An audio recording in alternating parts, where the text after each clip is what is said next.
नमस्कार, मैं हूं अभिषेक पांडे और आप सुन रहे हैं मुजफ्फरपुर टॉक, जहां पे हमारे नए गेस्ट के रूप में शानदार और लोकप्रिय गोविंद शर्मा जी है। तो ठीक है, उनको हम मिलवाने जा रहे हैं हमारे सबसे लोकप्रिय और सफल व्यवसायी, रणनीतिकार और समाज सेवी से। वो अपने बारे में कुछ बताएंगे। तो बताइए आप अपने बारे में और अब सावन का समय चल रहा है तो उसके बारे में भी कुछ बताया जाए। अभिषेक जी, सावन मास की पहली सोमवारी की आपको और देश के सभी तमाम देशवासियों को हार्दिक शुभकामनाएं हैं। और मैं भगवान भोलेनाथ से ये प्रार्थना करूंगा कि देश और प्रदेश की खुशहाली के लिए, यहाँ के लोगों की खुशहाली के लिए प्रभु से मैं प्रार्थना करूंगा।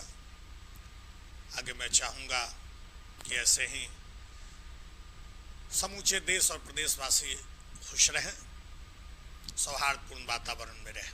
धन्यवाद। अगला मेरा प्रश्न ये है, चूंकि आप लालू यादव का जो पार्टी आरजेडी है या नीतीश कुमार का जेडीयू या बीजेपी का अपना एक पार्टी है, अलग अलग पार्टियों को आप बहुत नज़दीक से देख रहे हैं और ऐतिहासिक रूप से सबको जानते भी हैं और इनका एनालिसिस भी किया है। तो मेरा ये क्वेश्चन है कि क्या ये पार्टियां जो है अपराधियों को इसलिए टिकट देता था ताकि वो जिताऊ छवि वाले हुआ करते थे? उनको लगता था, कहीं ना कहीं उनके जहन में ये था कि इनको टिकट देने से वो सीट लेके आएगा और हम लोग आसानी से जो है सरकार बना सकते। क्या ऐसा भी चल? सबसे पहले इसके लिए आपको राजनीति का जो 4 अक्षर है उसका अर्थ समझना पड़ेगा। राजनीति, इस 4 अक्षर के 4 मायने हैं। प्रथम अक्षर है रा। रा का अर्थ है राजा, धनी होना चाहिए। राजा आज के डेट में ये किसको कहा जाता है? जो धनी होता है। अब पूछे क्यों? मैं कुछ उदाहरण देके बताता हूं कि जैसे मैं आपका बहुत अच्छा मित्र हूं, आप मेरे बहुत अच्छे मित्र हैं, लेकिन अगर अभी मुझे मेरी पत्नी, मेरे बच्चे या मेरी बच्ची की शादी है, अभी 1 लाख रुपए की जरूरत पड़ गई, मैं आपके पास आया, मैं बोला कि अभिषेक जी मुझे 1 लाख रुपए दो, मेरी बच्ची की शादी है। आप मेरे बहुत अच्छे मित्र हैं लेकिन आपके पास पैसे नहीं है। आपने ना कर दिया, भाई मेरे पास तो पैसे नहीं है। और मैं एक नेता, चाहे वो बाहुबली छवि, अपराधी छवि का ही क्यों ना हो, मैं उसके पास गया, लोकल नेता है, मैं गया, मैं कहा कि नेताजी ऐसा है कि मेरी बच्ची की शादी है, मुझे 1 लाख रुपए की आवश्यकता है। उन्होंने मुझे दे दिया। अब मेरे दिल में उनके प्रति कृतज्ञता हो गई। कितना भी आपसे दांत काटी रोटी है, मैं आपका विरोध नहीं, मैं आपका दुश्मन नहीं बनूंगा, बट ये बात मेरे दिल में जरूर रहेगी, ये बात मैं अपने घर में जरूर बोलूंगा, ये बात मेरे दिल में बैठी रहेगी कि जब मेरा बहुत जरूरत पड़ा तो उस समय नेताजी ने मेरी मदद की। चाहे वो अपराधी हो, चाहे गुंडा हो, बलात्कारी हो, वो किडनैपर हो, इससे कोई मतलब नहीं है। मैं उदाहरण देके बताऊंगा, 2-4 नेताओं का नाम बताऊंगा जिनको मैंने करीब से मैं जाकर देखा हूं कि कैसे वो जीतते हैं, क्यों नहीं वो हारते हैं। तो एक प्रथम राह का ये अति हो गया, आपकी सारी धरी रह गई, इतने वर्षों की दोस्ती, उन्होंने मदद कर दी, मैं उनका शुक्रगुजार हो गया, मैं उनका एहसानमंद हो गया। कल को वो खड़ा होंगे तो मैं उन्हीं को वोट करूंगा, मेरी वाइफ उन्हीं को वोट करेगी, उन्होंने मेरी बच्ची की शादी। दूसरा क्या है? जुझारू होना चाहिए। केस मुकदमा, लंद फंद, गाली गुप्ता, मार पीट, कोई इससे उसको लाज शर्म नहीं हो, वो लड़ने भिड़ने वाला होना चाहिए, जुझारू होना चाहिए, जिसको केस मुकदमा से कोई डर नहीं हो, मारा पीटी, गाली गुप्ता से कोई डर नहीं हो, 10 गाली दे 10 गाली सुने।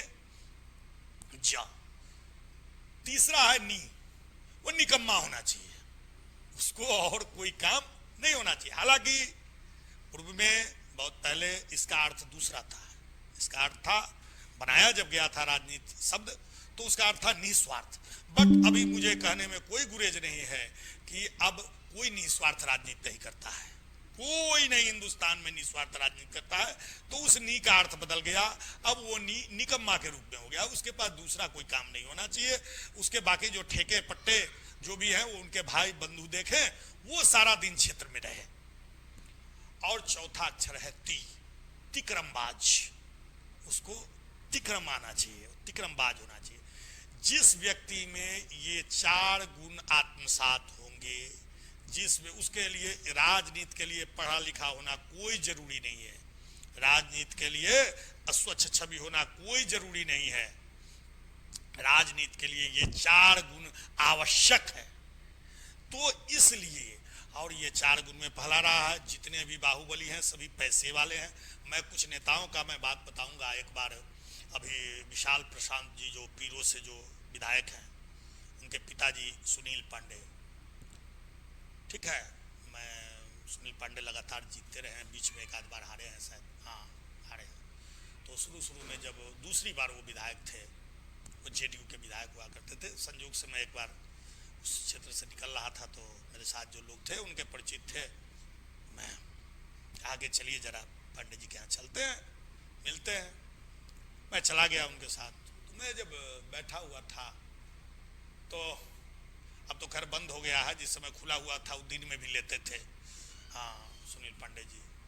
हालांकि ये बात नहीं कहनी चाहिए थी, लेकिन चलिए, अपना अपना व्यक्तिगत जीवन है, कौन खाता है, खाने पीने पर तो ये पाबंदी होनी ही नहीं चाहिए। ये तो मैं एक बात इस जगह कह दूं, नीतीश कुमार जी ने जो वोट के लालच में जो ये किया, ये बहुत ही गलत है। ये कोई बिल्कुल पूरे वर्ल्ड में ऐसा इससे गलत फैसला कुछ नहीं हो सकता है। खैर, मुझे बंद भी नहीं हुआ, कभी बंद होने वाली चीज भी नहीं। और क्यों मैं मानूं, इंद्र के अथी में वहाँ स्वर्ग में चलता है तो कुछ नहीं, यहाँ चलता है तो खराब हो गया। हाँ, ये इतना सख्त कानून होना चाहिए। खैर, मैं विषय से विषयांतर नहीं होना चाहता हूँ, इस पर मुझे ज़्यादा नहीं कंट्रोवर्सी नहीं पैदा करनी। तो मैंने देखा सुनील पांडे जी के यहाँ कि वो अपनी विधायक योजना का प्रवाह नहीं करते थे। लोग, मैं बैठा हुआ था, एक 10-5 लोग आए और बोले कि विधायक जी ऐसन बा, उधर तो भोजपुरी चलती है, ऐसन बा जे हमारा मोहल्ला में सोलिंग नहीं खे, हम निकादों में जाता नहीं। तो सुनील पांडे जी ने कहा जे सोलिंग नहीं खे तो ना, कितना ईटा लगी? तो बताया शायद याद नहीं है, 40 या 45 टेलर बोला कि ईटा लगी। लेबर में कितना सारा, अरे एस्टिमेट अति करो। तब विधायक तो फंड खत्म बा, लेकिन अच्छा कोई दिक्कत नहीं खे, तू जा बन जाई तोहार। उसके बाद अपने आदमी को बुलाया सुनील पांडे और बोले कि सुना, रुपया ले ला घरे से और जा ईंटा गिरवा दा, इनका रोड बाजी से सोलिंग करा दा। अब जनता में ये मैसेज गया कि विधायक फंड नहीं था, फिर भी अपने पॉकेट से बनवा दिए। हालांकि बाद में विधायक फंड आया होगा तो उसको एडजस्ट कर लिए होंगे, बट ये हुआ तो जनता का तुरंत तो काम हो गया। तो जनता क्या चाहती है यहाँ जो है सो, हाँ बस मैं पहुंचा, आज अनंत सिंह क्यों नहीं हारते हैं? सोचिए, सिंपल सा बात है। चूंकि उनके यहाँ जब आप जाओगे, अनंत सिंह के यहाँ, उनके क्षेत्र की जनता जब उनके यहाँ जाती है तो सुबह में नाश्ता, दोपहर में भोजन, शाम को नाश्ता, रात को भोजन हमेशा बनते हुए रहता है उनके विधायक फ्लैट पे। तो सबसे पहले तो जनता जाती है तो भोजन मिल जाता है। दूसरा, सुलभ है, जहाँ हमेशा क्षेत्र में या फ्लैट पर रहते हैं, लोगों से मिल लेते हैं। तीसरा, जो काम के लिए जाते हैं तुरंत टेलीफोन कर देते। और बाहुबलियों का क्या है, बाहुबली नेताओं का काम भी थोड़ा हो जाता है, जनता में थोड़ा भय होता। अरे लोग क्या लेके जाते हैं, फलानमा से झगड़ा बा, फलानमा से केस मुकदमा बा, फलानमा मारलक। अब विधायक जी फोन उठा के कह दिए कार्य एकर खेत काहे जोत ले लिया, अब वो डरे खेत छोड़ देलक, जनता का काम हो गई, तो वो कैसे हारेंगे? क्या? और अनंत सिंह में क्या गुण है? बहुत बड़े पीएचडी हैं, बहुत बड़े ज्ञानी हैं, तो क्यों वो जीतते हैं? बस यही सब कुछ जो है, कुछ नेताओं में ये गुण है, जिस गुण के वजह से। और यहाँ की हिंदुस्तान की जो जनता है तो अंग्रेजी दवा पर ज्यादा ना विश्वास करती है। एंटीबायोटिक खा लिए, घाव ठीक होलक, बात खत्म बा। अब वो एंटीबायोटिक कितना नुकसान कर ले उसे क्या मतलब बा? अंग्रेजी दवा चाहिए, क्विक एक्शन होना चाहिए। तो यहाँ खास कर बिहार की जनता जो है क्विक एक्शन चाहती है। और बाहुबली नेताओं में एक खासियत होता है कि जिस समय गए उसी समय त्वरित, जैसे 5-6 नेता हैं जो तुरंत कर देते हैं, जनता खुश हो जाती है, जनता खुश हो जाती है, उसका काम हो जाता है, जनता खुश हो जाती है। तो इसी के कारण बाहुबली लोग जीतते आ रहे हैं। और चूंकि वो जीत रहे हैं इसलिए पार्टियां टिकट दे रही हैं। अब मैं आपको बता दूं, सन 2000 में मैं आपको उंगली पर गिना देता हूं, सूरजभान सिंह, मुन्ना शुक्ला, धूमल सिंह, राजन तिवारी, रामा सिंह, सुनील पांडे, सारे बाहुबली थे। इसमें से मैक्सिमम लोग निर्दलीय जीते। एक शायद रामा सिंह लोजपा से जीते, नहीं लोजपा तो बनी ही नहीं थी, सभी निर्दलीय ही जीते। हाँ, सभी निर्दलीय ही जीते। तो पार्टियों ने देखा कि जब यह व्यक्ति सारे निर्दलीय जीत रहे हैं तो क्यों नहीं इनको पार्टी में मिला लिया जाए। तो उसमें से हाँ, तो ऐसे में तो मेरा अगला प्रश्न ये बनता है कि जो बाहुबली और जो अपराधी लोग राजनीति में आना शुरू किए और राजनीति में उनको लगा कि राजनीति हम कर सकते हैं, तो इसमें ज़्यादा योगदान केवल पार्टियों का था कि जनता का भी इसमें योगदान रहा है उनको जिताकर लाने में आगे? जनता कहाँ तक इसमें भूमिका निभाई है अपराधियों को सामने, बाहुबलियों को सामने लाने में? यही मैं कह रहा था कि 2000 ईस्वी में किस पार्टी ने टिकट दिया सूरजभान सिंह को, मुन्ना शुक्ला को, राजन तिवारी को, रामा सिंह को, धूमल सिंह को, सुनील पांडे को? किसी पार्टी ने टिकट नहीं दिया। जनता ने उसको वोट दे के जिताया। तो जनता जब वोट दे के जिताई तो पार्टियों ने सोचा कि जनता इनको वोट देती है तो फिर मुझे इनको अपनाने में क्या हर्ज है। तो पहले जनता ने वोट दी है तब ना पार्टी। क्या विधायक बनने से पहले सूरजभान सिंह को लोजपा में लाया गया? नहीं, विधायक बनने के बाद लोजपा में लाया गया। क्या मुन्ना शुक्ला को विधायक बनने से पहले लोजपा में गए? नहीं, बाद में लाया गया। क्या विधायक बनने से पहले रमा सिंह लोजपा में गए? नहीं, विधायक बन जब वो माननीय हो गए तो पार्टियां उन्हें अपनाएंगी ही, उसको तो सीट चाहिए।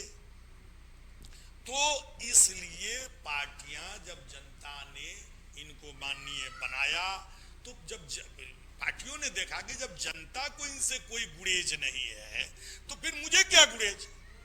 उनको तो वैसे भी सीट से मतलब है, तो उनको तो सत्ता चाहिए। तो जनता को कोई गुरेज नहीं है तो फिर उनको क्या गुरेज है। और इसलिए उन लोगों की पूछ बढ़ी।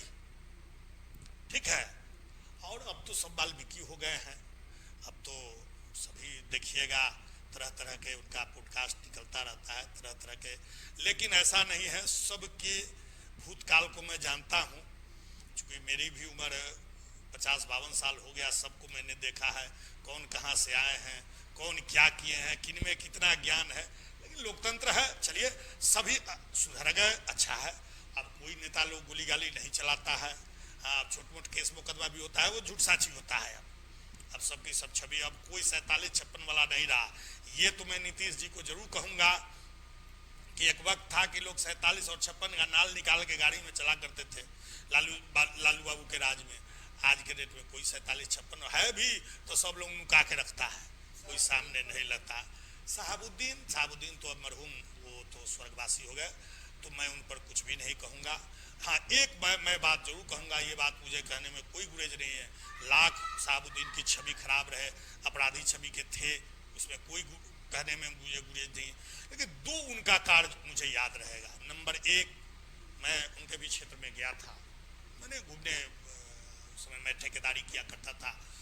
ये मैं आपको बता रहा हूँ 2001 के आसपास। तो मैं एक बार गया था सिवान, कुछ दिन तक मैं रोड का वहाँ काम किया था। तो मैं बता दूँ, साहबुद्दीन में बहुत सारी खराबी थी और अपराधी छवि के थे। दो बहुत बड़ी खासियत थी। एक, साहबुद्दीन सिंगल व्यक्ति था बिहार में, सिंगल नेता था।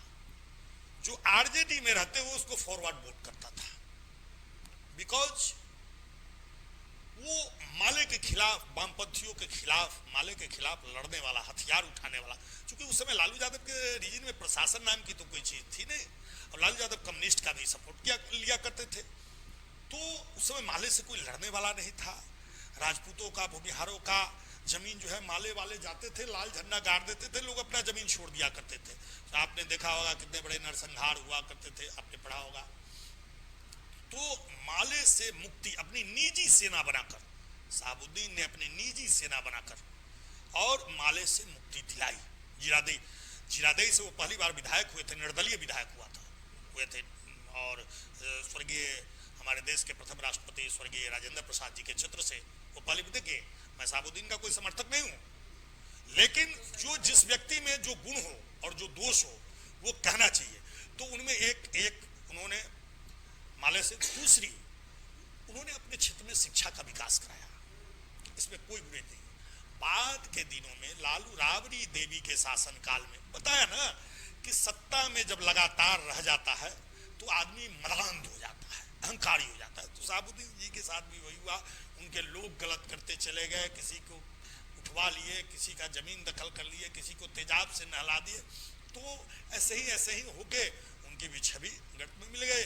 और आज तो मरहूम वो स्वर्गवासी हो चुके हैं। तो विशेष किसी मरे हुए व्यक्ति के छवि पर विशेष टीका टिप्पणी नहीं करनी चाहिए जहां तक। लेकिन उनमें क्या गुण था और क्या दोष था ये मैंने संक्षिप्त में आपको बता दिया। ऐसे शहाबुद्दीन जी पर अगर कहिएगा किसी अगले बार तो मैं उनका पूरा एपिसोड मैं जानता हूं, क्योंकि मैंने सब जितने भी बाहुबली हैं, जितने भी बिहार के बाहुबली, सबके इतिहास को मैं जानता हूं। कौन कहां से उठे हैं, किससे मदद लिए हैं, कैसे कहां गए हैं, मैं सबको जानता हूं। फिर कभी इसका एपिसोड रखिएगा। मैंने संक्षिप्त में शहाबुद्दीन। ठीक है, बहुत बहुत धन्यवाद। आपने बोला कि हम फिर मौका देंगे तो ज़रूर जो है आमंत्रित हम करेंगे ही आपको और बाहुबली के बारे में। मेरा जो है अगला प्रश्न ये है कि मौजूदा कानून राजनीतिक अपराधीकरण को रोकने के लिए क्या लगता है पर्याप्त है? जो मौजूदा कानून का स्थिति है, क्या अपराधीकरण को रोकने में वो सक्षम है, रोक पाएगी? इसके लिए मौजूदा कानून तो नहीं सक्षम है। सबसे पहले सुप्रीम कोर्ट पर ये अथी होना चाहिए, सुप्रीम कोर्ट को ये डिसीजन लेना होगा कि जैसे कोई वकील है, ठीक है, या कोई जज है, उस जज पर, वकील तो नहीं लेकिन जज है, उस जज पर अगर छोटा सा भी एक मुकदमा हो गया तो उसका प्रमोशन नहीं हो सकता है, जज का प्रमोशन नहीं हो सकता है। कोई पदाधिकारी है, उसका उस पर जब प्रोसीडिंग हो जाता है, सस्पेंशन हो जाता है, तो उस पर प्रोसीडिंग होता है, तो उसके एसीआर में लिखा जाता है, तो उसका प्रमोशन रुक जाता है, लेट होता है, उसको फाइट करना होता है कोर्ट में। वैसे ही नेताओं पर भी जब मुकदमे हो जाए तो उसको बैन किया जाए, उसको बैन किया जाए।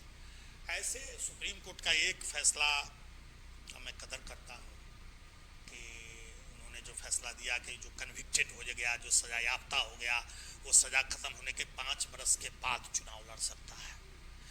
ये मैं सुप्रीम कोर्ट के इस डिसीजन का मैं प्रशंसा करता हूं। बट सबसे बड़ी बात तो यहाँ ये है कि कोर्ट के डिसीजन को भी तो सरकारें अपनी इच्छा से उसमें लचीलापन ले आती है। आनंद मोहन जी को निकालना था तो लचीलापन ले आई कि नहीं नीतीश कुमार की सरकार?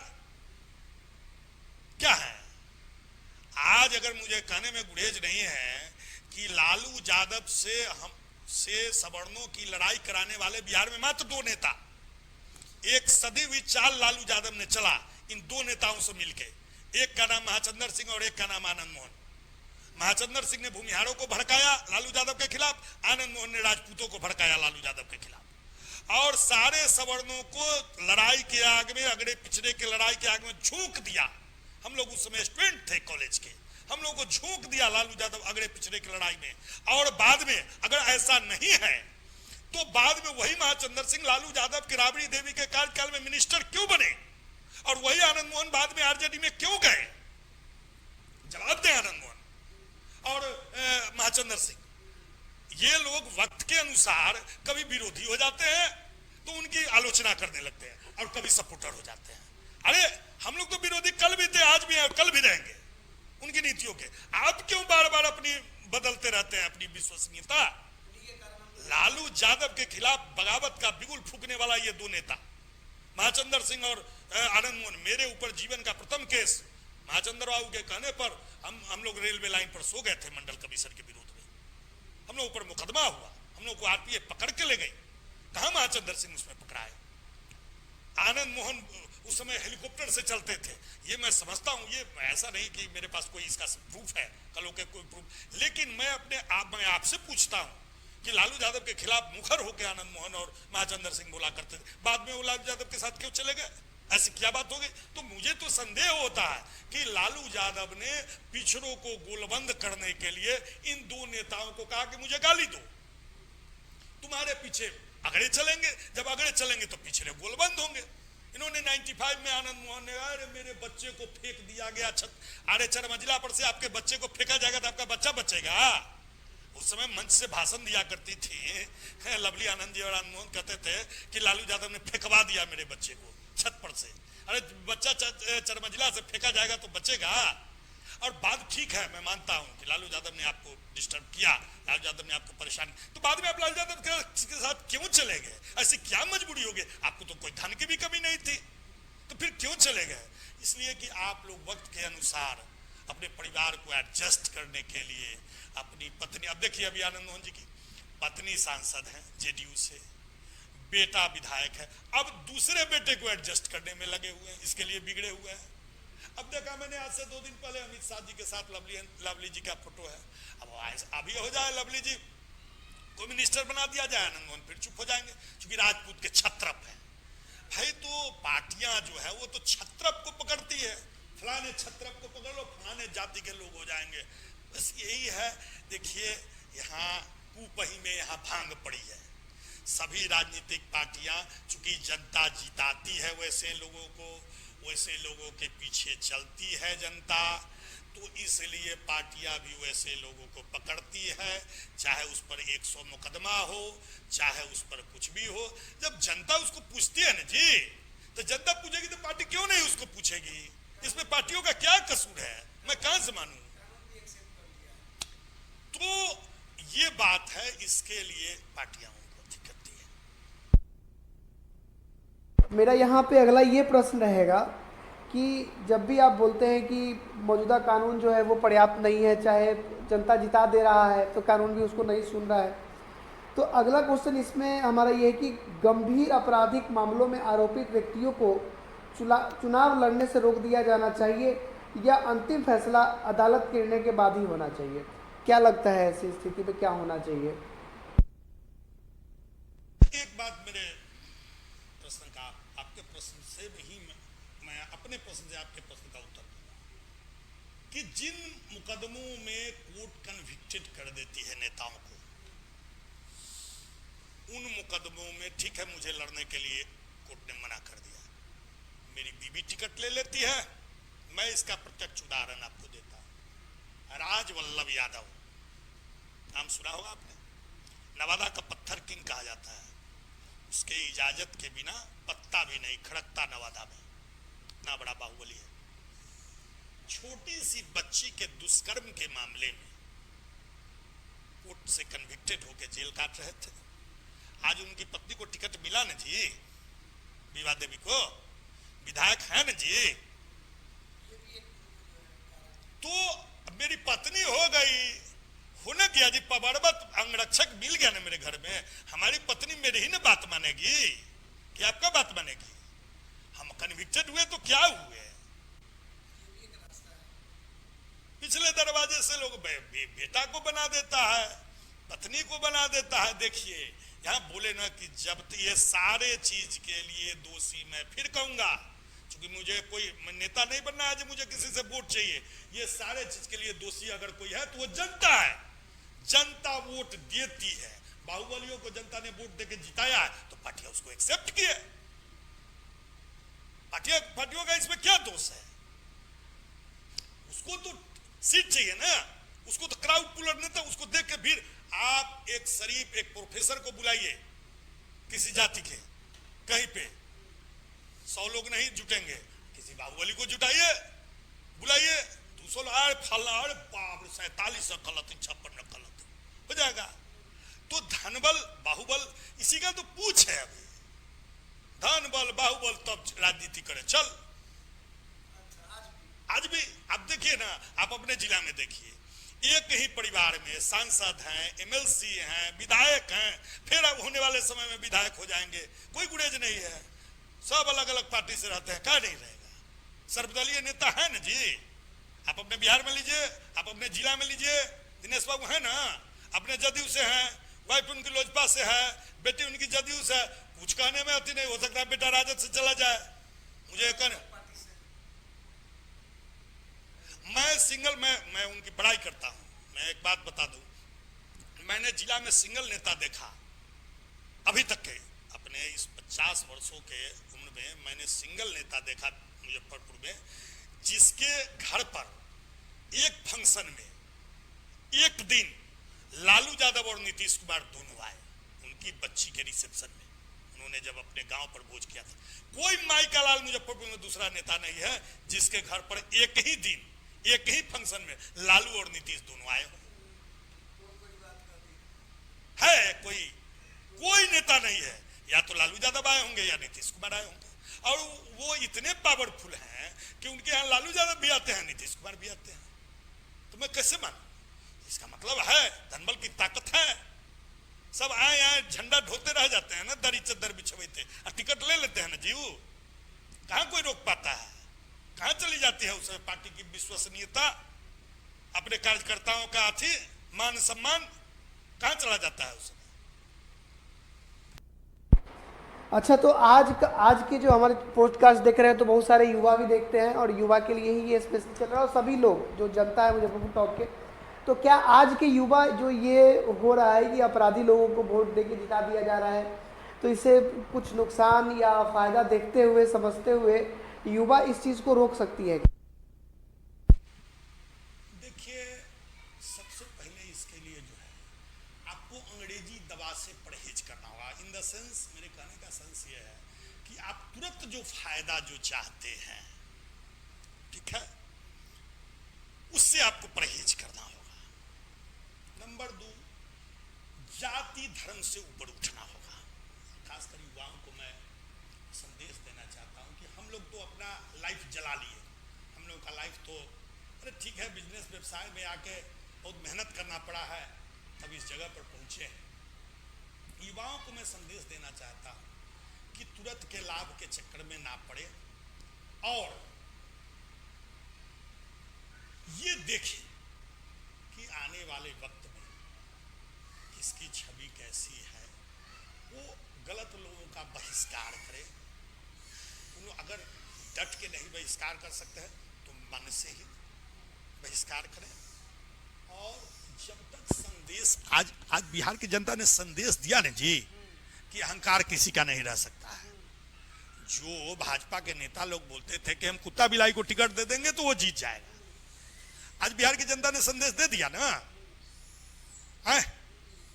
आज बिहार की जनता ने ऐसा ही जब आप करेंगे, ऐसा मैं एक बात आपको अभी कह दूं, जिस जनता ने वोट अभी प्रशांत किशोर को दिया है वो मोदी का विरोधी नहीं है।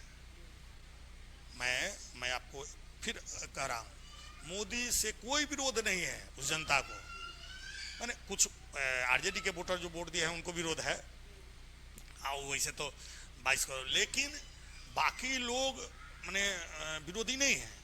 एक संदेश वो देना चाहते थे, जो भाई आप ये मत समझो कि जनता हमारे जागीरदारी में है, ये नहीं होनी चाहिए।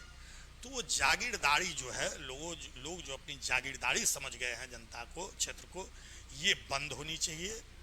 ये एक मैसेज किया है, और इसका मैं अथी करता हूं कि ठीक है, लेकिन ये खतरा फिर मैं कहूंगा जो बीजेपी जेडीयू के लिए नहीं है, ये खतरा आरजेडी के लिए है। बिकॉज प्रशांत किशोर अभी इस स्थिति में नहीं है कि 2030 में वो सरकार बना लेंगे। ठीक है,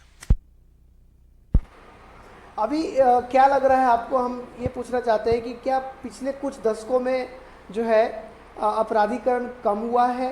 अगर कम हुआ है तो इसका कोई उदाहरण देकर बताए लोगों को कि हाँ, अब धीरे धीरे जो जनता रुख कर रही है किस तरफ कि अपराधीकरण कम हो राजनीतिकरण में। तो इसका कोई अगर लगता है कि कम हुआ है तो उदाहरण के साथ बताइए, नहीं हुआ है तो इसको भी बताने का कोशिश करेंगे। अब देखिए, अब सब लोग तो पैजामे कुर्ता पहन लिया, 47 अपन खूटी में टांग दिया, तो कम्बे न करेगा। अब रहा कि ये जो अपराध अभी होते हैं, संगठित अपराध अब बिहार में नहीं होता है। जैसे हम लोगों के अथी में था, उस दशक में था कि किडनैपिंग होता था, एक्सटॉर्शन मनी मांगा जाता था, संगठित आपराधिक गिरोह था, वो अब नहीं होता है। छिटपुट अपराध होते हैं, लूट मार होते हैं, तो वो तो टेक्नोलॉजी जैसे जैसे विकसित होगा और इसमें जनता की भी महती भूमिका होनी चाहिए। कि जैसे होता यह है कि यहाँ लूट हो गया, आपके सामने में लूट हो गया और पुलिस बाद में आई तो कोई बताने के लिए तैयार नहीं होता है कि हाँ सर मैंने देखा है, इस नंबर की गाड़ी थी, ये कलर था, इस हुलिया। चूँकि लोग डरते हैं कलों के अपराधी वो हमको परेशान करेगा, हम पर हमला करेगा, इसलिए डरते हैं। तो इस कारण जो है सो संगठित अपराध घटा है। दूसरा क्या है, बाकी जो अपराधी हैं उसको भी अगर जनता, प्रशासन और सरकार, इसमें मैं नीतीश कुमार जी की इच्छा शक्ति का मैं बहुत, और खासकर हमारे पूर्व डीजीपी अभयानंद जी, मैं उनके एक पहल का मैं सराहना करूंगा। जब वो एडीजी थे यहाँ हेडक्वार्टर एडीजी थे, उन्होंने फास्ट ट्रैक कोर्ट लाया था और वो उस पहल का मैं आज तक मैं उनका कृतज्ञ भी, पूरी बिहार की जनता है अभयानंद सरकार, कि उन्होंने जो फास्ट ट्रैक कोर्ट लाकर अपराधियों को जो संदेश दिया और सजा बहुत सारे अपराधियों को करवाया उन्होंने। और उस समय जो अपराधियों में जो भय का वातावरण व्याप्त हुआ, वो बहुत सराहनीय कदम था। नीतीश जी की इच्छा शक्ति थी और इम्प्लीमेंट एग्जीक्यूशन जिस ढंग से अभयानंद सर ने किया, मैं और बिहार की संपूर्ण जनता उनका आभारी है। इस कारण अपराध का, संगठित अपराध का ग्राफ जो है सो गिरा है। हाँ, अभी छिटपुट अपराध बचे हुए हैं, तो वो तो अमेरिका में भी अपराध होता है, ऐसा बात नहीं है, लेकिन अपराधी पकड़े जा रहे हैं, इसमें कोई संदेह नहीं है। देर सवेर पकड़े जा रहे हैं और जैसे जैसे टेक्नोलॉजी विकसित होगा वैसे वैसे और होगा। लेकिन अभी ये आप कहेंगे कि मैं संतुष्ट हूँ, तो मैं संतुष्ट नहीं हूँ। अभी बहुत सारे अपराधियों की पैठ राजनीतिक सत्ता के गलियारे में है। वो पैठ जब तक खत्म उनका नहीं होगा, जब तक राजनीतिक संरक्षण नहीं बंद होगा, जब तक नेता लोग के पास जब अपराधी का पैरवी जाएगा और बोलेंगे कि मैं पैरवी नहीं करूंगा, जब ये बात होगा कि किसी अपराधी का कोई नेता पैरवी नहीं करेगा, तब जाके तब है कि नेता लोग पैरवी क्यों करता है। तो उस अपराधी के जाति के लोग जो होते हैं, ये नहीं देखते हैं कि ये अपराधी है, ये देखते हैं हमारे जात के है, कुछो है बात हमारे जात के ना। तो ओकरा कहे पर नेताजी के 500 वोट पड़ले, तो नेताजी के तो मजबूरी बा, नेताजी के तो मजबूरी बा, उनके तो 500 वोट के लालच बा, पैरवी ना करी है तो बयान होकर 500 उनका विपक्ष जी के वोट दे दिया। तो इस कारण फिर मैं यही कहूंगा, ये परस्पर प्रशासन, शासन, जनता तीनों का जब परस्पर सहयोग रहेगा, तब जाकर अपराध पर नियंत्रण होगा। और शासन में बैठे लोग जो हैं उनको जनता के प्रति जवाबदेह होना होगा। शासन में बैठे हुए लोग पार्टी के प्रति जवाबदेह हो गए हैं, उनको अपनी पार्टी से मतलब हो गया है, उनको अपने शीर्ष नेताओं से मतलब हो गया है, उनको अपने हुक्मरान आला कमान से मतलब हो गया है, उनको जनता से दूरी हो गई है। इस कारण नहीं तो आप सोचिए कि जिस क्षेत्र से नितिन नवीन 5 बार जीत चुके हैं, उससे पहले उनके पिताजी जीत चुके हैं, और उस क्षेत्र से वो हजारों वोट से उनका कैंडिडेट हार जाता है। आखिर क्यों? क्या ऐसी उनमें कमी हुई? कौन ऐसी गलती हुई? 10 दिनों तक वो कैंप करके रहे हैं। अरे साहब, जो 5 बार वहां का विधायक रहेगा वो तो मैन टू मैन। मैं एक किस्सा बताता हूं, मैं ये अनंत सिंह, वो जेल में बंद थे और इंडिपेंडेंट वो खड़ा हो गए और वो जेल में बंद थे और जनता ने उनको हजारों वोट से विधायक बना दिया। क्यों साहब, ऐसा क्या उनमें गुण है? सुरखाब के पड़ लगे हैं, वो तो जेल में बंद थे। इसका मतलब मैन टू मैन उनको पहचानता है लोग। आप या तो जनता से कट गए हैं, नहीं तो जनता के खिलाफ आपने कोई ऐसा किया है। आप गलती आपकी है, जिंदगी क्या गलती है? बीजेपी अपने कारणों से हारी है। प्रशांत किशोर क्या हराए हैं उसको? बीजेपी अपने अंतर कला और अपने अहंकार की वजह से हारी है। बीजेपी को कोई हराया नहीं है, बीजेपी स्वयं अपने अंतरकला और अपने अहंकार की वजह से हारी है। और जनता ने उनको संदेश दिया है। सम्राट चौधरी का भी तो 6 महीना हुआ, ये सम्राट चौधरी के आए हुए, सम्राट चौधरी 6 महीना में क्या कर देगा? जैन जी तो देखिए, जैन जी तो क्या है, भावना से चलते हैं। युवा जो हैं, हम लोग भी जब नौजवानी में थे, बताया ना आपको मैंने अपना किस्सा कि लालू यादव का जब मंडल कमीशन का विरोध करता, माँ चंद्राऊ ने कहा रेलवे लाइन पर सो जाओ, जाके हम लोग सो गए। तो युवा क्या होता है? युवा एक झरना होता है जो पहाड़ों से गिरती है, उसमें इतना वेग होता है कि अगर वो पत्थर पर नहीं गिरे, वो मिट्टी पर गिरे तो जमीन को फाड़ देगा, उसमें इतना वेग होता है। तो अब वही झरना गिर के बाद में जब उसका पार्ट बनता है तब वो नदी होती है। तो युवा एक झरना है, उस झरना को, हाँ आप जिधर मुड़िएगा, युवा तो भावुक होते हैं, उनकी भावना को, अच्छा ये जो अभी किया गया जंतर मंतर पर क्या है? उनकी भावनाओं को ही तो भड़का के किया गया है। तो चूंकि मैं स्वयं इसका जला हुआ व्यक्ति हूं, मैं स्वयं अपने ऊपर मुकदमा लिया हुआ, मेरे बैच के बहुत सारे लोग हैं, हम लोग पकड़ा के गए, हम लोग जानते हैं जैसा मेरा दिल उस समय था वैसा ही दिल आज के युवाओं का भी है। अरे भाई सरकार देखिए, विद्रोह का बिगुल युवा ही फूकते हैं, तो इसलिए विद्रोह करने में उनको मजा आता है। बस उनका कन्वेनर होना चाहिए, उनको कन्विंस करने वाला होना चाहिए कि ये गलत हो रहा है, तो वो तुरंत उसके लिए उद्वेलित हो जाते हैं। जैसे हम लोग होते थे, लालू यादव गलत कर रहा है, बस कह दिया चल दिए, वैसे ही युवा है। आज के भी युवा, सबके दिल में चूंकि उम्र का जो अति होता है ना, अनुभव, वो उस समय तो रहता नहीं है, और गलत के प्रति उनके अंदर ये अति होता है कि गलत के प्रति हमेशा वो तुरंत अट्रैक्ट होते हैं, अरे गलत हो रहा है, नहीं विरोध करना चाहिए, बस यही होता है। तो इसलिए युवाओं को लोग भड़का देते हैं। हमारा जो अंतिम प्रश्न है आपसे वो ये है, और जनता जानना चाहती है कि जो पब्लिक हमारे है वो ये पूछ रही है कि अगर आपको मौका मिले कि सरकार या चुनाव आयोग को सुझाव देने का, तो क्या 3 ठोस सुझाव देंगे ताकि जो चुनाव है वो और पारदर्शी हो सके और सही तरीके से करवाया जा सके चुनाव को? अगर मेरा सुझाव, वैसे तो चुनाव आयोग और कोर्ट क्या हम लोग का सुझाव, जनता का सुझाव थोड़े सुनती है। चुनाव आयोग भी पार्टियों को ही बुलाती है सुझाव देने के लिए। ये मैं आपको बता दूं कि चुनाव आयोग भी सुझाव देने के लिए जनता को प्लेटफॉर्म नहीं देती है, पार्टियों को बुलाती है कि आप अपनी सुविधा से सुझाव दो।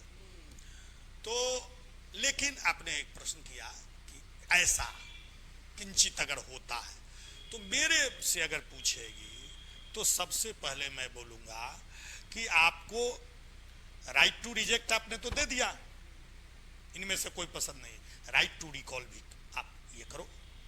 राइट टू रिजेक्ट आपने दिया, नोटा क्या है, राइट टू रिजेक्ट है, नोटा, इनमें से कोई पसंद नहीं है। अगर भूले से, अब तो राइट टू रिजेक्ट के बाद भी तो अति हो जाता है, 10 से वोट गिरेगा तो उसी में से जिसको 6 को पड़ गया वो जीत गया।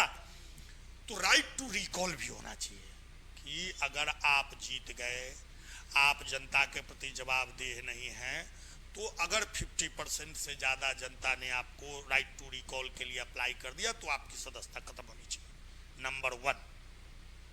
नंबर 2, घोषणा पत्र के जगह शपथ पत्र लीजिए, एफिडेविट लीजिए कि आपका क्या एक्शन प्लान है।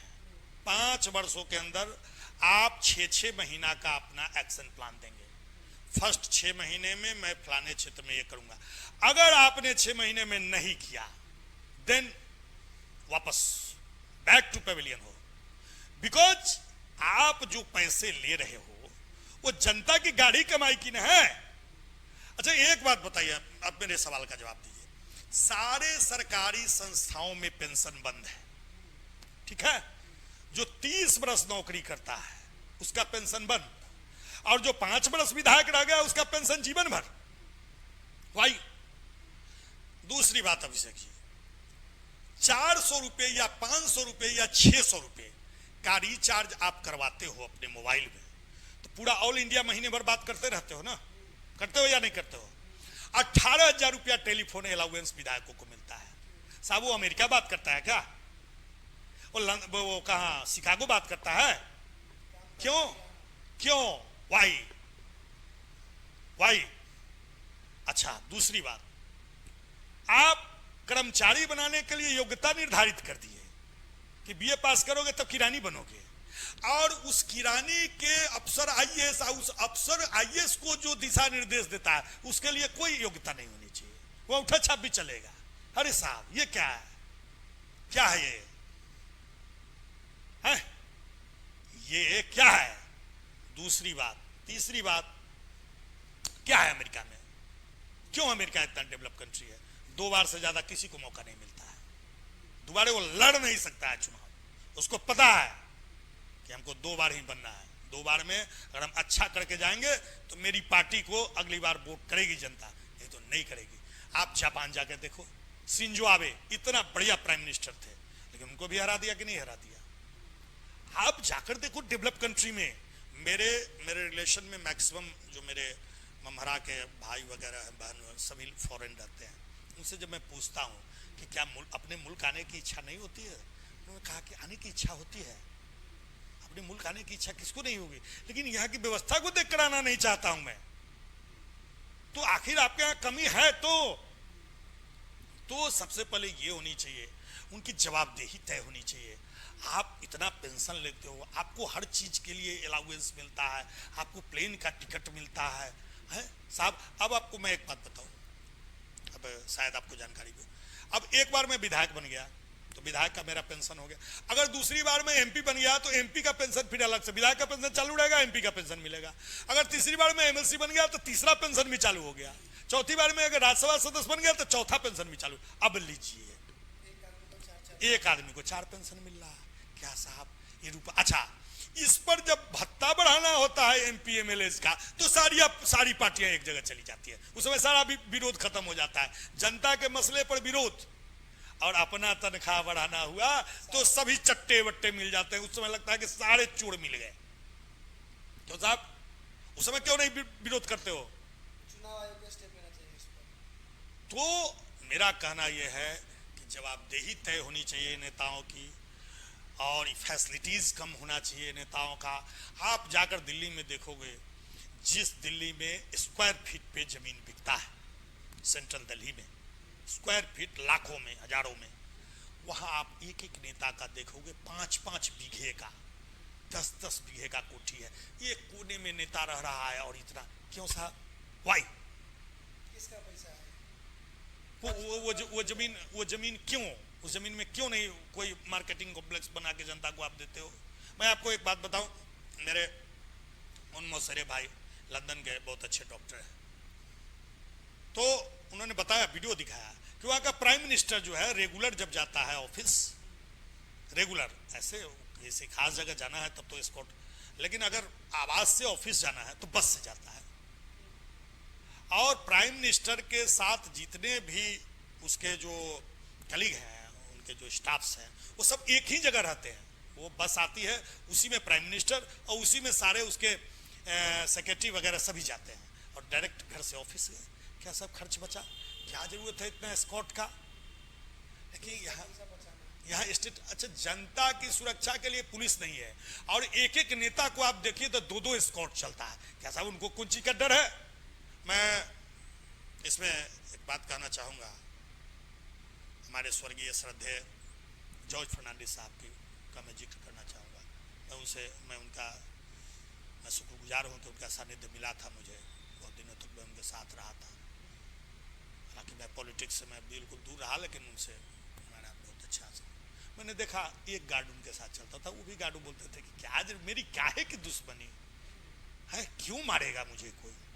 और यहाँ देखिए एक एमएलए बन जाता है, वो देखिए वो स्कॉट लेके चले। स्टेटस सिंबल है, जितना जिसका गार्ड है वो उतना बड़ा नेता है, सिंबल बन गया आज, स्टेटस सिंबल है। तो यहाँ थाना में सिपाही नहीं है, जिसके कारण सुरक्षा जनता की नहीं हो रही है। और आप जाकर देखो तो नेताओं के हवेली पे 25-25 गार्ड हैं, वो उनके बाल बच्चों को घुमा रहा है, उनके बाल बच्चों को घुमा रहा है।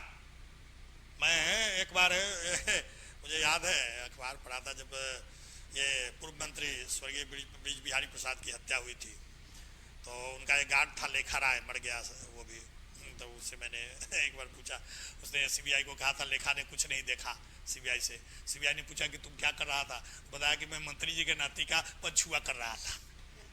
तो ये स्थिति है। एक बार एक बात याद आ गया, सेम यही स्थिति जो था, हम भी एक बार दिल्ली गए, नई दिल्ली स्टेशन पे उतरे, कटवड़िया सराय दिल्ली का एक जगह है, वहाँ जाना था।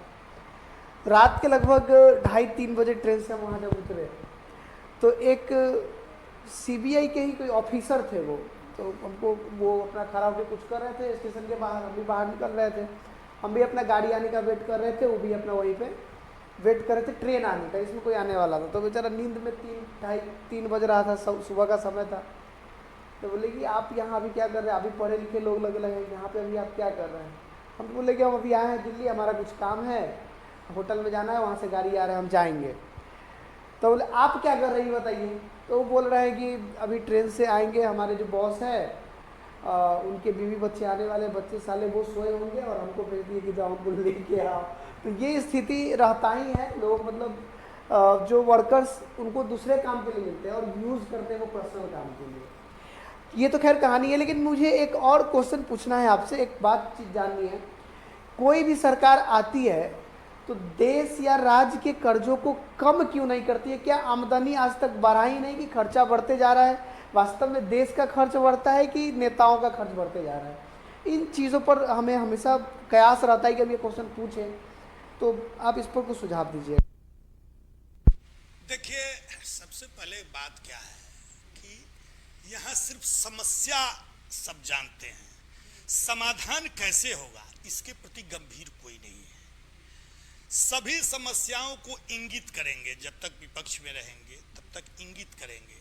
महंगाई बढ़ गई, बेरोजगारी बढ़ गई, ये हो गया, अपराध बढ़ गया। जब वो शासन में आ जाते हैं तब सारे चीज उनके लिए दरकिनार हो जाते हैं। उसके बाद क्या रहता है, मेरा शासन कैसे बरकरार रहे, मेरा शासन का विस्तार कैसे हो, हमारी पार्टी का विस्तार कैसे हो, इस पर सभी लग जाते हैं। तो अब रहा देश का बोझ कम नहीं। यस, नहीं, तो अब रहा कि देखिए, मैंने अभी आपको थोड़ी देर पहले कहा ना कि जितनी आमदनी होती है उसका आधा विधायिका और कार्यपालिका के मेंटेनेंस में खत्म हो जाता है। बहुत बड़ा राशि है, लेकिन ये बहुत पैसा है। जो बात मैं आपको कह रहा हूँ, 15 रुपए में देश चल सकता है, 100 रुपए सरकार के पास आ रहा है। तो बताया नहीं मैं आपको कि आपको देश के आमदनी का एक बहुत बड़ा हिस्सा कार्यपालिका, विधायिका और न्यायपालिका में खर्च हो जाता है। ये तीन बहुत बड़ा थी, खत्म हो गया। अब जो बचा उसमें जो अब उस कार्यपालिका अति विधायिका के नीचे जो उनके जो मातहत लोग, फॉर्चूनर वाले जो हैं तथाकथित, तो उनको भी तो देखना है। चुनाव में वो चंदा देते हैं, उनका भी फायदा कैसे होगा ये देखना है।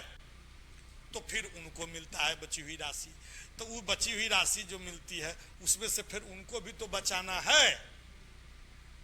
तो बटा ही जाता है कुल मिला के पैसा। तो इसके लिए सबसे बड़ी बात क्या है, समस्या की गहराई को, समस्या क्यों उत्पन्न हुई, वाई उत्पन्न, जब तक बीमारी को आप डायग्नोस्टिक नहीं कीजिएगा आप ट्रीटमेंट नहीं कर सकते हो।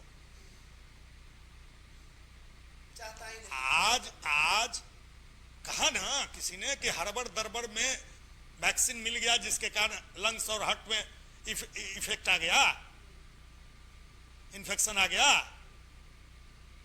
कहना मुझे नहीं चाहिए। तो आप बात को समझिए, जब तक आप समस्या क्यों उत्पन्न हो रही है इसको नहीं जानोगे तब तक आप समाधान ढूंढ ही नहीं सकते हो।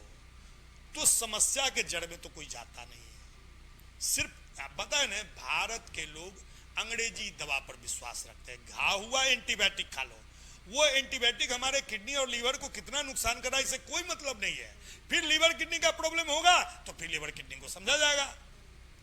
हमारे देश, आज आप पश्चिमी देश में जाओ तो वहां योगा को अपनाया जा रहा है और उस देश की अंग्रेजी दवा आज हिंदुस्तान में चल रही है। अंग्रेजी दवा का सबसे बड़ा सप्लायर कौन है? अमेरिका है। और सबसे ज्यादा मार्केट सबसे बड़ा कौन है? इंडिया है। तो आप तो खुद देखिए, यहाँ सबसे बड़ी समस्या है, यहाँ तुरंत लोग एक्शन चाहता है। इसके लिए एक कार्य योजना बननी चाहिए, और कार्य योजना है, ऐसा नहीं है मेरे पास बजट नहीं, वो बेरोजगारी दूर करने की भी है। कभी कोई बात तो करे, सरकार आवे। अब मुझे नेता थोड़े बनना है, अब मैं क्यों जाऊंगा बताने। अगर सरकार इसके प्रति कृत संकल्पित है तो सरकार जनता से भी सुझाव मांगे ना। अब सुझाव किससे मांगती है? जिसको अपना कुछ पता नहीं है, जो 4 गो मुकदमा झेल के विधायक बना है, विधायक बनने के बाद फलाने जाति के कोटा से मिनिस्टर बन गया, वो चला गया। अब वो क्या सुझाव देगा, उसको क्या पता है? वो तो आईएएस से सबसे पहले जाता है तो पूछता है अपने कमिश्नर से कि कहां कहां से आता है और कितना कितना आता है। आईएएस यह सोचता है कि साला में इतना मेहनत करके पढ़ा, मैं दिन रात एक करके पढ़ा, मैं बना आईएएस, और ये अंगूठा छाप मेरा बॉस बन गया। तो उसके प्रति उसके मन में ये जहर बैठा हुआ है, अच्छा रुको मैं इलाज करता हूं इसका। तो दोनों उसके बाद लग जाते हैं, और उसको मंत्री को तो कुछ पता नहीं है विभाग का। आप अदर देश में जाओ, जिस विभाग का मिनिस्टर बनता है उस विभाग का उसको ज्ञान होना आवश्यक होता है, नहीं तो नहीं बनाया जाता है। यहाँ जातीय समीकरण, फल्ला जात को मिनिस्टर, अरे फल्ला जात बच गया जी, अरे बना दो उसमें से भी किसी को। आज कितने मिनिस्टर हैं जो परफॉर्म कर पा रहे हैं। आप देखिए ना, आज मीडिया दिखा रही है कि बांकीपुर में स्लम एरिया है, तो आखिर नगर विकास एवं आवास मंत्री नितिन नबी जी बने तो उनको कौन रोका था उसको विकसित करने से? उनके हाथ में तो पावर था। आज मुजफ्फरपुर शहर में सुरेश शर्मा मिनिस्टर नगर विकास के हुआ करते थे, नरक हो गया। सुरेश शर्मा को हरा दिया ना जी जनता। क्यों हरा दिया? ऐसे ही हुआ है। नहीं, गायब आप पैसा अगर नहीं, आप रिटर्न भी कर रहे हो, आपके पास एक विस्तृत कार्य जो, मैं एक बार मैं ठेकेदारी करता था, तो मैं एक बार शहर में नगर निगम का काम कर रहा था। वो हमको ये नाली बनाने का ठेका, ड्रेन बनाने का ठेका मिला। तो मैं इंजीनियर को बुलाया, मैं गया, उसका नाम भी, तो मैंने कहा कि अरे जरा लेवल, इंजीनियर साहब जरा लेवल देखिए। मैं अपने लेबर कॉन्ट्रैक्टर को कहा कि लेवल देखो। तो इंजीनियर हमको कहता है जी अरे छोड़िए ना शर्मा जी, लेवल उबल बना न दीजिए। अरे साहब बना दीजिए, मैंने क्या, मैंने जिधर से पानी जिधर जाना चाहिए उधर ऊंच हो जा रहा है, उधर नीचे हो तो पानी तो हो जाए। अरे सरकार का रुपया बना के निकलिए ना, पैसा लीजिए मतलब।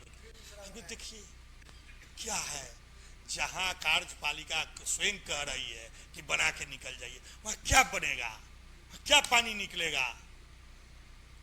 जनता का स्थिति है, चौथी मंजिल पर रहते हैं, सारा कचरा घर का पन्नी में समेटे, मुंह बाने ऊपरे से सीधे नाली में। वो नाली में गया, पन्नी जाके बैठ गया, और पानी निकलेगा नहीं, नाला जाम। नाला जाम तो पानी, बारिश का पानी जो हुआ सब रोड पर। जनता का देखिए, जनता का ही सिर्फ गलती, जनता तो भोली भाली है, 10,000 में ढुलमुला जाती है।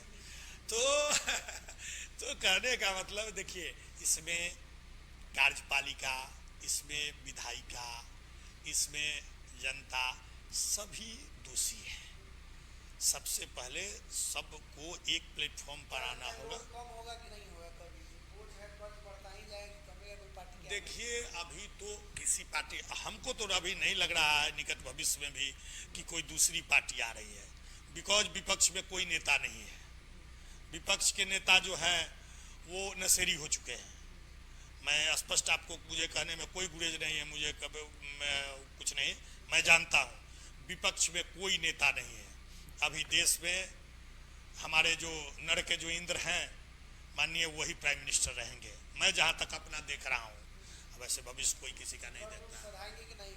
देखिए एक बात तो है, प्राइम मिनिस्टर के पास विजन है, नो डाउट। उन्होंने पूरे देश दुनिया की यात्रा की है, तो कुछ विजन है उनके अंदर, इच्छा शक्ति भी है। लेकिन अकेला तो बृहस्पति भी झूठे होते हैं ना। इनके साथ जो, जैसे कुछ मंत्रालयों में बहुत अच्छा कार्य हुआ है, जैसे सड़क एवं परिवहन मंत्री माननीय नितिन गडकरी जी हैं, नरेंद्र मोदी के राज में सड़क का बहुत अच्छा, आप जब घूमेंगे, मैं बड़े बड़े हाईवे से गया हूँ, देखा हूँ, बहुत अच्छा क्वालिटी है। तो ऐसे ही सारे मिनिस्टर जब अपनी जिम्मेदारी तय करेंगे, जैसे माननीय राजनाथ सिंह जी हैं, तो रक्षा डिफेंस सेक्टर में हमारा देश उन्नति की ओर जा रहा है। कोई मुझे कहने में कोई गुरेज।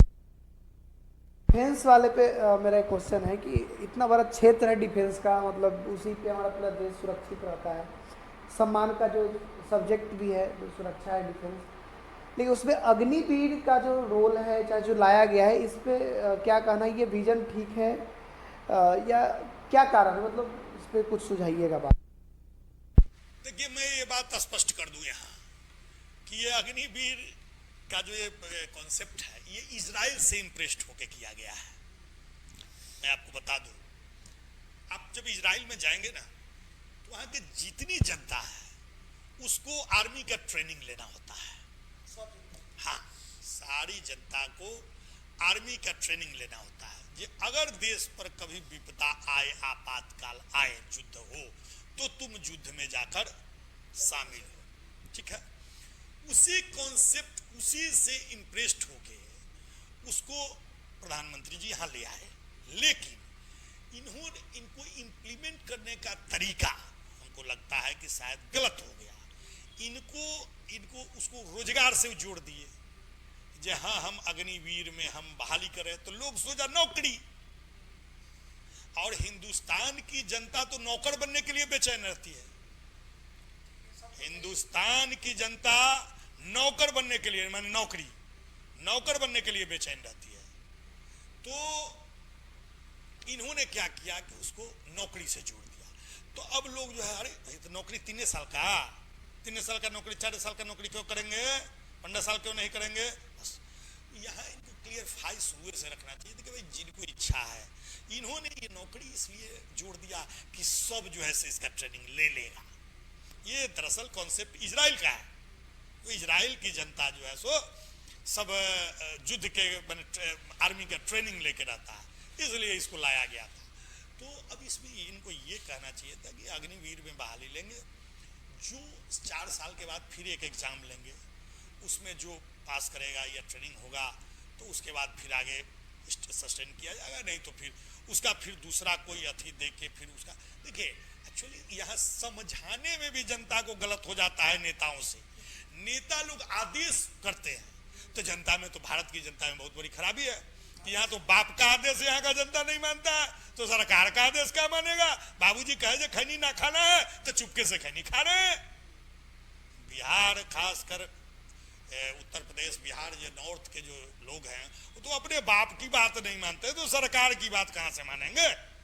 ये बात है यहाँ, ये समझाने में सरकार नाकामयाब हो गई कि क्या है अग्निवीर। एक्चुअली मोदी जी कुछ योजना जो लाते हैं, अदर कंट्री से देख के लाते हैं, तो उसको क्या होता है, योजना को तो बोल देते हैं, इम्प्लीमेंट जो करने वाले लोग हैं, वो जो बनाते हैं एक्शन प्लान, एग्जीक्यूशन जो करते हैं, वो एग्जीक्यूशन सही से नहीं कर पाते हैं। तो यहाँ की तो भोली वाली जनता तुरंत लोग बड़गला देता है, बड़गला के लोग विरोध में खड़े हो जाते हैं। अरे भाई, आर्मी की ट्रेनिंग लेनी कौन सी बुरी बात है।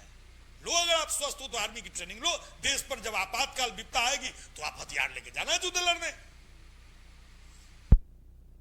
मेन समय पे इस तरीके से इस्तेमाल करेगा युवा को, और पेमेंट में भी जो हम देख रहे हैं बहुत कम पेमेंट है, 20,000 जो है पेमेंट है। रिटायरमेंट जो है वो 10 लाख के आसपास है। उसके बाद अगर छोड़ दिया जाए उसे ट्रेनिंग देके, तो फ्यूचर का डर तो होता ही है। तो इसके लिए जो है, मतलब पेमेंट कम से कम नहीं करना चाहिए था अग्निवीर का, हमारा ये कहना है। देखिए, सबसे बड़ी बात क्या कर दी ना देश में, नौकरी में कॉन्ट्रैक्ट बहाली, ये भी एक तरह का कॉन्ट्रैक्ट बहाली है। तो सब चीज तो कॉन्ट्रैक्ट पर है।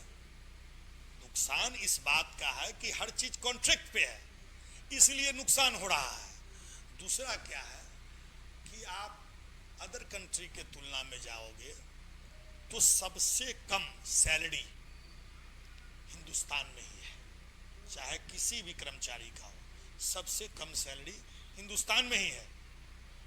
तो जो पढ़ाई करके आया उसको सैलरी कम है, और जो अंगूठा छाप रहा वो मिनिस्टर हो गया, उसका भत्ता ज्यादा है। तो असंतोष पैदा होगा। दूसरी बात तो पहले से कम था और कम कर दिया। हाँ, दूसरी बात क्या है, एक बात बात सबसे पहले हमारे देश में गुजरात में आप जाए, गुजरात सबसे डेवलप स्टेट है हमारे इंडिया का, गुजरात और महाराष्ट्र। क्यों? वहाँ ज़्यादातर लोग सेल्फ डिपेंडेंट है, स्वरोजगार पर ज़्यादा ध्यान देते हैं। अब इसका भी मतलब नहीं है पकौड़ा तलने लगी है, मैंने अदर कंट्री में क्या है, कोई बेरोजगार नहीं है। आपके यहाँ बेरोजगारी है। अगर मुझसे पूछा जाए कि बेरोजगारी को खत्म करना है, आप कोई दो सुझाव दीजिए सबसे बड़ा, तो मैं सबसे बड़ा सुझाव क्या दूंगा पता है? अब इस पर लोग हंसेंगे, लेकिन मैं सुझाव दूंगा सबसे पहले आप क्या करो, पूरे हिंदुस्तान के दुकान में ताश बिकना बंद कर दो। पूछो आप हमसे क्यों? 4 आदमी अगर बैठ गए खेलने तो 4 घंटे से कम में उठेंगे नहीं,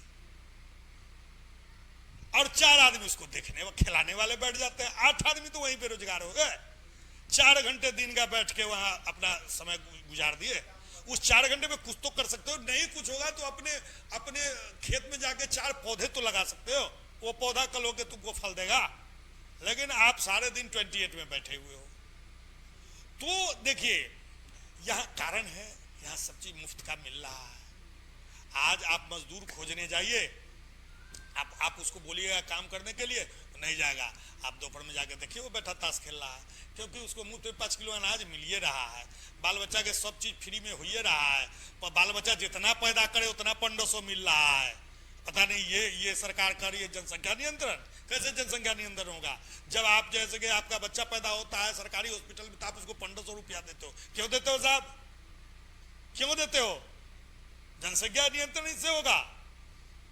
आप तो सारी योजनाएं अपने हित में बना रहे हो।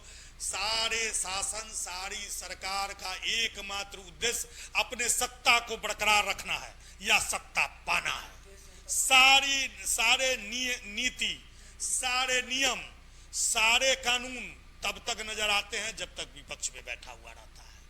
जैसे ही सत्ता में जाता है वो जनता के प्रति जवाबदेही खत्म हो जाती है, अपने सत्ता के प्रति उसकी जवाबदेही शुरू हो जाती है, अपने पार्टी के प्रति उसकी जवाबदेही शुरू। ये मैं किसी खास पार्टी को नहीं कहता, इसमें सभी, इस हमाम में सभी नंगे हैं।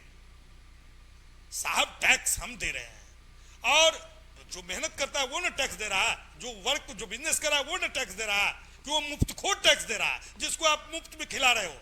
क्यों खिला रहे हो?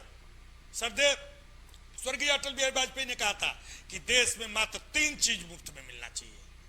मुझे उनकी बात याद है, और ये बात मोदी जी को लागू करना चाहिए कि देश में मात्र 3 चीज मुफ्त में मिलना चाहिए। क्या क्या?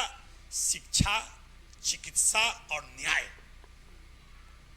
शिक्षा, चिकित्सा और न्याय, सिर्फ ये 3 चीज मुफ्त में मिलना चाहिए, बाकी सब चीज की दाम तय होनी चाहिए। तो ये 3 चीज सबसे महंगा है। शिक्षा भी सबसे महंगा, चिकित्सा भी सबसे महंगा, और न्याय की तो बातें मत कीजिए। न्याय तो मान नहीं है तो कोई उपाय नहीं है, लेकिन उसके खिलाफ बोल भी नहीं सकते, तुरंत जज साहब जेल में देंगे। न्याय किया मिलना, आप चाहे आप कोर्ट में देखें, जज साहब के नीचे पेशकार साहब बैठे हुए हैं, उनके सामने में घूस लेके डेट देते हैं साहब। क्या जज साहब नहीं देखते? आपको डेट लेने के लिए पेशकार को घूस देना पड़ता है, क्या जज साहब वो नहीं देखते हैं? क्यों साहब? सबसे बड़ी न्यायपालिका है ना, और उसका पेशकार उनके सामने में घूस ले रहा है, क्या उसको रोका नहीं जा सकता? तो सबसे महंगी यही 3 चीज है। तो इस देश का कहां से विकास होगा? और आपको तो विकास कैसे होगा? विकास कभी नहीं हो सकता है, किसी के शासन आने से विकास नहीं हो सकता है जब तक ये 3 चीज मुफ्त नहीं, और बाकी सब चीज की कीमत होनी चाहिए, और नेताओं की जवाबदेही तय होनी चाहिए। आपका कार्य योजना होना चाहिए, आपका समय पीरियड होना चाहिए, इतने दिनों में मैं ये काम करके दूंगा, राइट टू रिकॉल होना चाहिए, तब जाके हालात सुधरेंगे। नहीं तो आप किसी पार्टी की सरकार बना दोगे, कुछ नहीं होने जाने को है। भाजपा की सरकार जिस कारण से बनी थी वो सब काम होना गया जी, मंदिर बनिए ना गया है। तब मोदी जी है ना 3 टर्म से प्राइम मिनिस्टर। हिंदुओं का स्वाभिमान तो बात ही हो गया ना। आज के डेट में मुसलमान सहमे हुए हैं देश में, इसमें मुझे कहने में कोई गुरेज नहीं है, डरे हुए हैं। बंगाल जैसा किला फतह हो गया, अब हिंदू को किस चीज का डर है? और आप समझ लीजिए कि कॉमन सिविल कोड लाएगी भाजपा, वो सिर्फ वेट कर रही है राज्यसभा में अपने पूर्ण बहुमत का, जनसंख्या नियंत्रण कानून लाएगी इसी टर्म में भाजपा, मैं आपको बता रहा हूं लाएगी भाजपा। वो सिर्फ राज्यसभा में अपना पूर्ण बहुमत का इंतजार कर रही है। भाजपा का जो भी एजेंडा है, संघ का जो भी एजेंडा है, इस टर्म में वो पूरा करेगी, बिकॉज उसको संघ का आदेश है। और मैं आपको बता दूं कि बहुत पूर्व में मैं संघ के साथ रहा हूं, उनकी नीतियों को मैं जानता हूं। संघ किसी भी चीज को जब अपना विजन बनाती है, सोचती है, तो उसको देर सवेर पूरा करती है, उसको कोई नहीं रोक सकता है। और बीजेपी एक अनुसांगिक इकाई है संघ की, जैसे और बहुत सारे चीज सांस्कृतिक इकाई है संघ की, वैसे ही बीजेपी भी एक इकाई है। तो ये नहीं है, बीजेपी की हिम्मत नहीं है संघ से बाहर जाने की। आपने देखा ना, अखबारों में निकल गया था कि मनोज सिन्हा उत्तर प्रदेश के मुख्यमंत्री हो रहे हैं, और एक बार संघ का केशव कुंज का फोन गया, योगी आदित्यनाथ बन गए ना। तो ये सब नहीं है, वो बीजेपी लाएगी, अपना जितना भी एजेंडा है उसको पूरा करेगी। वो राज्यसभा में बहुमत का इंतजार कर रही है। अब रहा देश को डेवलपमेंट के लिए, तो इसके लिए जनता को भी सहयोग करना होगा, कार्यपालिका को भी, विधायिका को भी, सब जब बैठकर एक साथ बैठेंगे कि देखिए एक्चुअली क्या है, पता नहीं है कि समस्या का समाधान कैसे होगा। क्योंकि समस्या का बाह्य रूप सिर्फ देख रहे हैं, ये बीमारी पैदा कैसे हुआ, जैसे गैस बन रहा है, ये सब कोई देख रहा है, लेकिन ये गैस पैदा क्यों हुआ? कब्जियत से। कब्जियत पर कोई नहीं जा रहा, इस कारण समस्या का समाधान नहीं हो रहा। तो सब ऐसी लोग खाते जा रहे हैं, गैस को दबाते जा रहे हैं। आपको मैंने बताया ना कि भारत के लोग अंग्रेजी दवा पर ज्यादा बिलीव करते हैं। ये बीमारी पैदा क्यों हुआ इस पर नहीं जान रहे हैं, बीमारी है इसकी दवा कर देनी है बस। ऐसी लोग सभी खा रहे हैं, ऐसी लोग से नहीं सुनना है तो पैंट फोर्टी खा रहे हैं, उससे नहीं सुनना है तो पैंट टॉपटी खा रहे हैं, बस बढ़ते जा रहे हैं। लेकिन ये गैस कब्जियत के कारण हो रहा है, और वो कब्जियत कच्चा चीज नहीं खाने के वजह से हो रहा है। आखिर पहले के ऋषि महर्षि 200 साल क्यों जीते थे? क्योंकि वो कच्चा चीज खाते थे, एसिडिक चीज नहीं, पका हुआ चीज कम खाते थे, पत्ता खा के, कंद मूल फल खा के रहते थे। तो वो जो है जो कॉन्स्टिपेशन को होने ही नहीं देता था, तो गैस नहीं बनता था।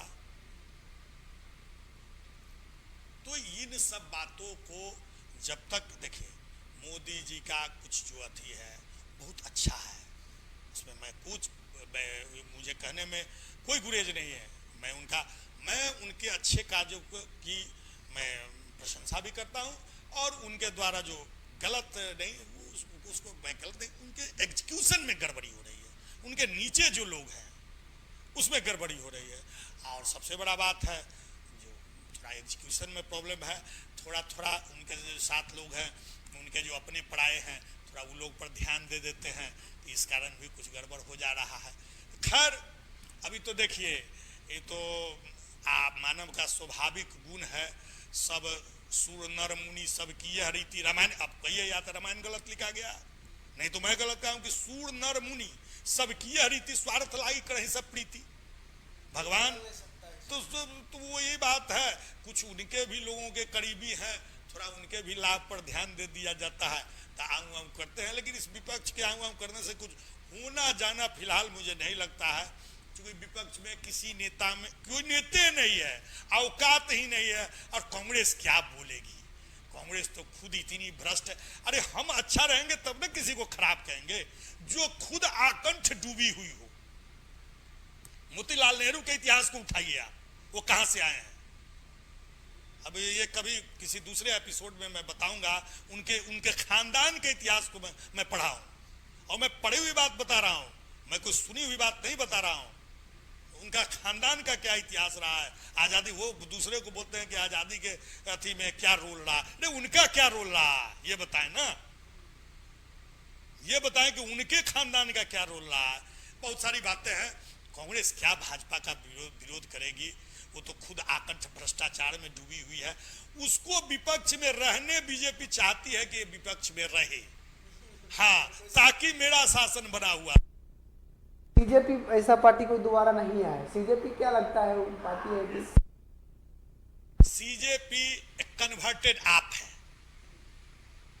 हो। सीजेपी में जितने लोग हैं वो सभी आप के दूसरे रूप हैं। अरविंद केजरीवाल एक रनासियार है, अरविंद केजरीवाल जो है वो हिंदुस्तान का एक रंगा हुआ सियार है। तो दिल्ली में देखा कि मेरी शासन खत्म हो गई है, पंजाब में भी इस बार शासन खत्म होने जा रही है, तो ये रंगा सियार जो है देखिएगा आप सीजेपी का धीरे धीरे धीरे धीरे कुछ दिनों में सब निकल के आएगा। हाँ, हमने विलय क्या होगा, वो सभी पकड़े जाएंगे, उसके जो शीर्षस्थ नेता लोग हैं सब पकड़े जाएंगे। ये अरविंद केजरीवाल के द्वारा एक आप चूंकि अति हो गया था तो कन्वर्टेड करके अपना दूसरे रूप में अरविंद केजरीवाल सीजेपी के रूप में आए हैं। युवा तो हमारे भावुक होते हैं। देखिए प्रोटेस्ट मैं तो कहूँगा कि सफल था, तब तो धर्मेंद्र प्रधान का इस्तीफा हुआ। अगर सफल नहीं था तो धर्मेंद्र प्रधान का इस्तीफा हुआ क्यों? बट इसके बाद अब बात खत्म होनी चाहिए, ठीक है।